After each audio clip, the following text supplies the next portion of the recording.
آپ نے وجہ فرمایا ملک صاحب، میرا یہی ارادہ ہے اور اب میں اسی کام کے لیے نکل رہا ہوں۔ اس نے معتدل انداز میں کہا، بس میں آپ ہی کا انتظار کر رہا تھا۔ باقی جہاں تک میرے شک کا معاملہ ہے تو یہ جراثیم مجھے پولیس ڈپارٹمنٹ کے ساتھ کام کرتے ہوئے ہی لگے ہیں۔ ہاں، اس حقیقت کو تو جھٹلایا نہیں جا سکتا، میں نے اس بات میں گردن ہلاتے ہوئے کہا، اور شک کے تذکرے پر مجھے یاد آیا کہ اشتیاق نے اپنا جوتا چپ چاپ تمہارے حوالے کر دیا۔ ایک لمحے کے لیے بھی اسے شک نہیں ہوا کہ اس سے وہ کسی مصیبت میں گرفتار ہو سکتا ہے؟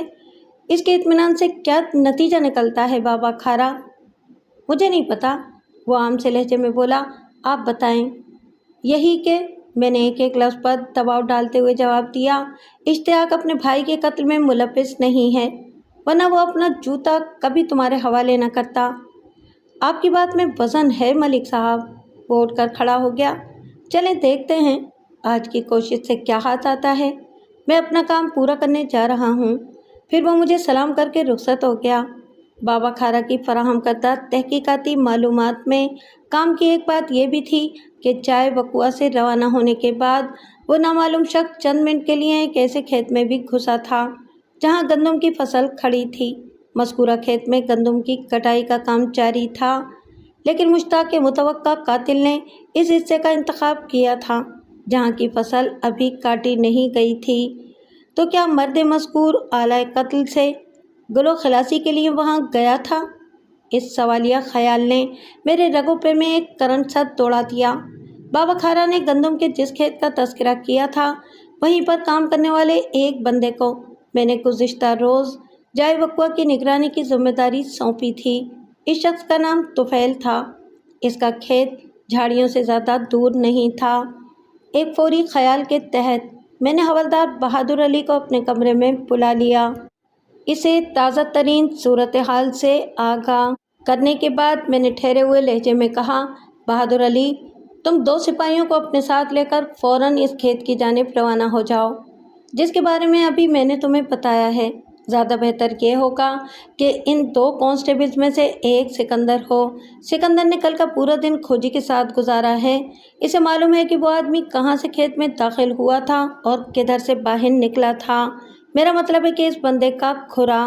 ملک صاحب، میں آپ کی بات اچھی طرح سمجھ گیا ہوں، حوالدار نے مضبوط لہجے میں کہا۔ اب فکر ہی نہ کریں جناب، میں اپنی نگرانی میں مشکوک علاقے کا ایک ایک چپا چیک کرواؤں گا۔ مذکورہ کھیت کے آلے دوالے کی زمین کو بھی ہم نظر انداز نہیں کریں گے۔ اگر اس نامراد نے کہیں کوئی سامان چھپایا ہے تو میں ہر قیمت پر اسے برآمد کر کے آپ کی خدمت میں پیش کر دوں گا۔ شاباش، میں نے ستائشی نظر سے اس کی طرف دیکھا۔ مجھے یقین ہے کہ تم کامیاب واپس لوٹو گے، انشاءاللہ، وہ بڑے عزم سے بولا۔ حوالدار کے جانے کے 1 گھنٹے بعد اسپتال سے مشتاق کی پوسٹ مارٹم شدہ لاش تھانے پہنچا دی گئی۔ اس کیس میں سرکاری اسپتال کے ڈاکٹروں اور لیبارٹری اسٹاف نے خاصی مستعدی دکھائی تھی۔ بہرحال میں نے بندہ بھیج کر اشتیاق کو تھانے بلا لیا اور ضروری کاغذی خانہ پوری کے بعد لاش اس کے حوالے کر دی۔ اشتیاق بجھے ہوئے چہرے اور ڈھلکے ہوئے شانوں کے ساتھ تھانے پہنچا تھا اور نمناک آنکھوں کے ساتھ رخصت ہو گیا تھا۔ اس کی ذہنی اور جذباتی کیفیت کو دیکھ کر ایک لمحے کے لیے بھی مجھے یہ گمان نہیں ہوا تھا کہ اپنے بھائی کے قتل میں وہ ملوث ہوگا۔ اگر بابا کھارا کا شک درست ثابت ہو جاتا تو پھر اشتیاق کو ایسی شاندار اور عمدہ اداکاری پر سب سے بڑا ایوارڈ ملنا چاہیے تھا۔ اشتیاق کے جانے کے بعد میں پوسٹ مارٹم رپورٹ اور دیگر اشیاء کے معائنے میں مصروف ہو گیا۔ مذکورہ اشیاء میں مقتول کا خون آلود لباس بھی شامل تھا۔ پوسٹ مارٹم رپورٹ کے مطابق مقتول مشتاق حسین کی موت 27 مئی کی شام 7 بجے سے رات 9 بجے کے درمیان واقع ہوئی تھی۔ تفصیل میں یہ لکھا ہوا تھا کہ موت کے وقت وہ اپنے ہوش و حواس میں نہیں تھا۔ گویا میرا اندازہ درست نکلا کہ پہلے مقتول کے سر پر لاٹھی کا وار کر کے اسے انٹا غفیلی حالت میں پہنچایا گیا تھا۔ اس کے بعد اسے جھاڑیوں میں پھینک کر باقاعدہ موت کے گھاٹ اتارا گیا تھا۔ گزشتہ روز جائے واردات پر میں نے مقتول کے پھٹے ہوئے پیٹ اور اسے باہر جھانکتی کٹی پھٹی آنتوں کا جو دل دوز نظارہ دیکھا تھا، اس کے بعد تو اس کی حسرتناک موت میں کسی شک و شبے کی گنجائش کہاں باقی رہ جاتی ہے۔